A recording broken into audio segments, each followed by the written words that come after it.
Alright guys, today we're looking at KC2 Our master learning objective for this is finding factor quadratics using difference of squares. So once again, just like our last video, we're going to be factoring, so we're bringing that back in. But this time we're using difference of squares. So this is a slightly different way of factoring. If I have a difference of squares, I have something squared, so we'll say a squared minus something else squared, b squared, right? And it factors into this, a plus b, a minus b, okay? So the first thing I have to do is identify that it is a difference of squares, right? This only works for difference of squares.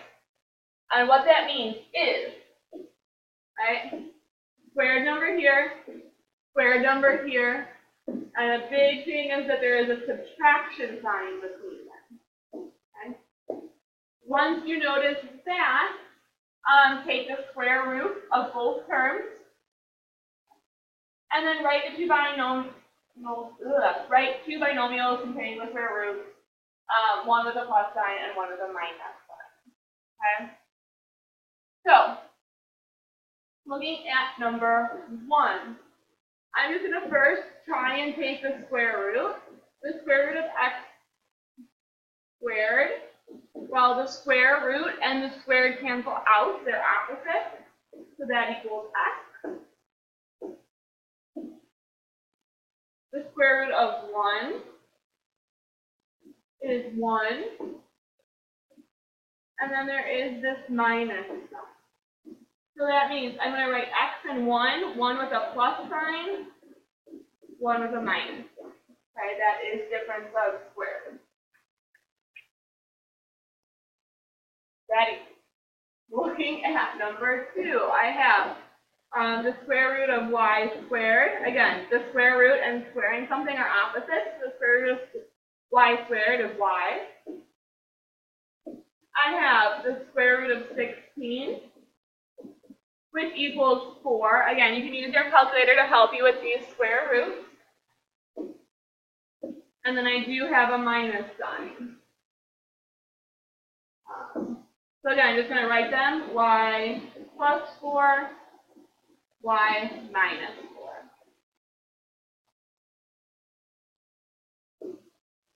Number 3, the square root of r squared equals r. The square root of 4 equals 2. And then there is a minus sign. So that would be r plus 2, r minus 2.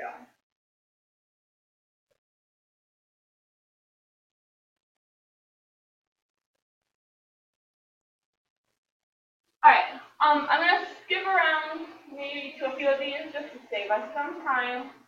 But you want to do number 1, just because there's a 4 in front, I always want to check for a greatest common factor. So I could divide a 4 out of here, but 9 is not divisible by 4. So this one doesn't have a greatest common factor. So I have 4x squared. Again, for this one, the square root of 4 is 2. The square root of x squared is x. Okay? And I do have a 9 here. The square root of 9 is 3. This one does have a minus sign. So that's 2x plus 3, 2x minus 3. Okay? So they can have a number instead of just 1 in front of them. Looking at 5, the first thing I notice, there's a plus sign. There's a plus sign between, not a minus sign. It looks kind of like difference of squares. Then you can just write not factorable.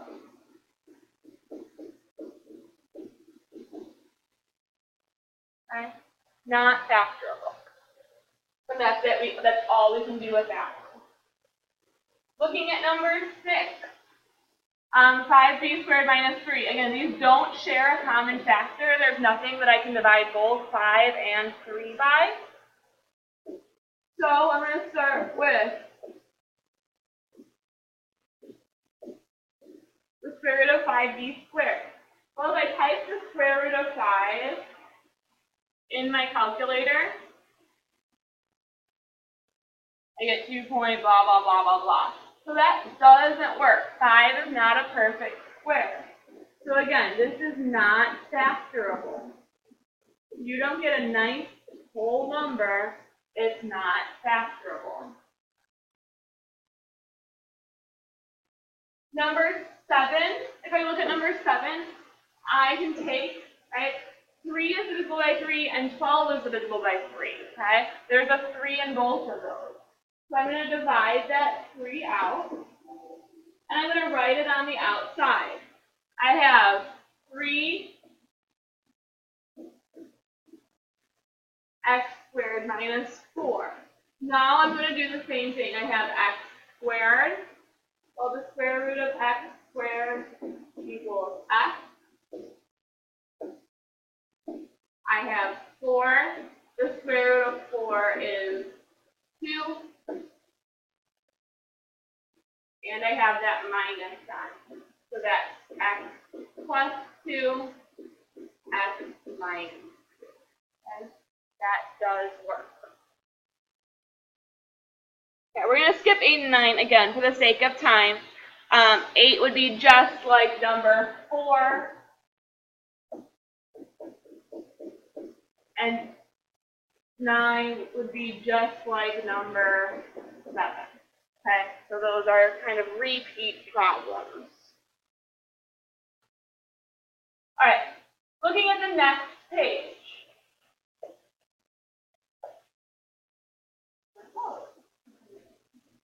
There it is. The last type of factor we're going to look at is when you have a leading coefficient that can't be taken out with the greatest common factor.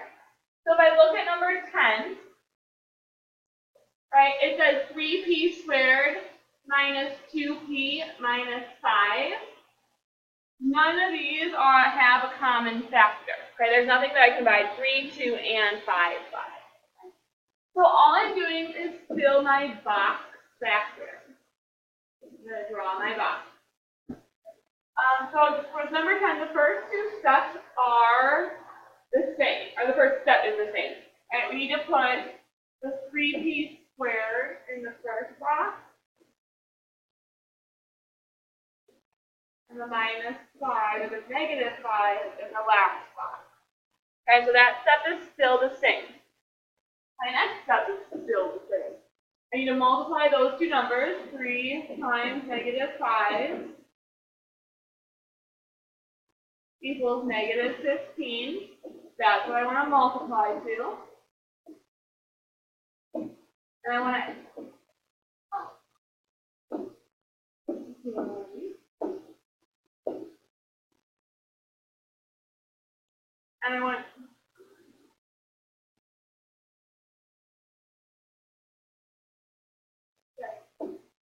to add to negative 2.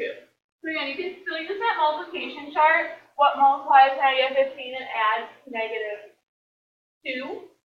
And my two numbers are negative 5 and 3. Okay, this is going to be one of the only times it isn't often that what these two numbers are what the number is going to be, though. So be careful with that. But this case, it is 3 and negative 5, right? 3 times negative 5 is negative 15. 3 plus negative 5 is negative 2. Now, this next step is where it gets a little bit different, right? For this next step, right, since there's a 3 here, this 3 has to go on the outside as well. It's not just p times p. We do need p times p, but one of these p's need a 3. So I'm going to look down this row, and I'm going to look down this row, okay? So either it's a 3 and negative 5. I want to see which one of those is divisible by 3, okay? So I have 3 or negative 5. Well, 3 is divisible by 3. That's in this row. So I'm going to write the 3 here.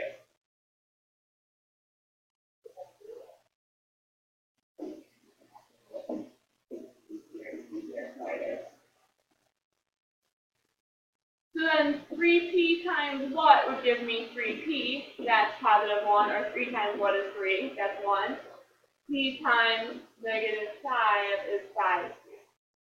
So my answer here is p plus 1,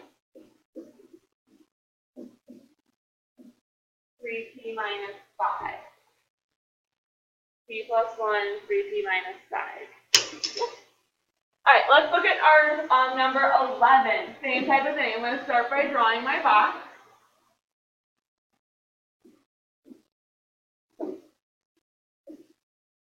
Two n squared, negative 9. I'm going to multiply those two numbers, 2 and negative 9. That's what I want to multiply to. But I want to add the 3. So what multiplies to negative 18 and adds to 3? The multiples of negative of 18 are 2 and 9. They don't add to 3 and they don't subtract to 3. 6 and 3 also multiply to 18. Well, if I have a positive 6n and a negative 3n, right? 6 times negative 3 is negative 18. 6 plus negative 3 is positive 3. So again, filling in the outside. I have n on both of them, and I want to know which one has the 2. Well, can 2 go into 6 or 3? 2 can go into 6, so I'm going to put that here. 2 times positive 3 is 6n. 1 times negative 3 is negative 3n. So I get n plus 3, 2n minus. So again, knowing where that 2 goes is important, right, by looking at those numbers. Next one, 4n squared minus 17n plus 4. Again, I'm going to draw my box.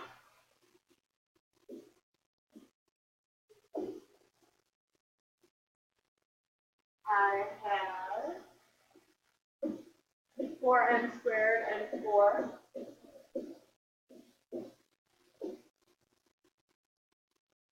I'm going to multiply. There. 4 times 4 is positive 16. That's what I want to multiply to. I want to add negative 17. This is one of those tricky ones that a lot of people struggle with. Anytime you multiply by 1, people find it tricky. But remember, one of the multiples of 16, and I can bring it up here. All right, one of this for 16 is 16 and 1. 16 times 1 is 16, and 16 plus 1 is 17. Right? But I want negative 16, so let's make them both negative. Negative 1, negative 16. Let's decide where that 4 is going to go. Right, can 4 go into negative 1, or can 4 go into negative 16? 4 goes into 16, so it's going to go, that 4 has to go down that 16. So that means I'm just going to have an n here. 4 times negative 4 is negative 16, n times 1 times negative 1. So I get 4n minus 1, n minus 4. All right, last example.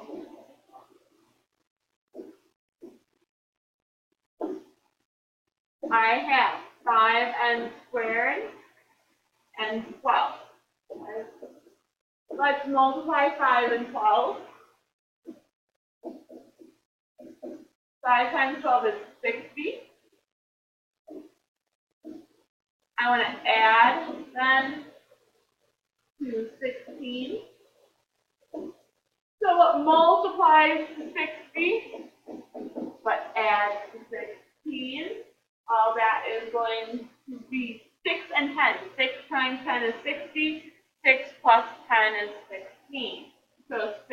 10n, 10n.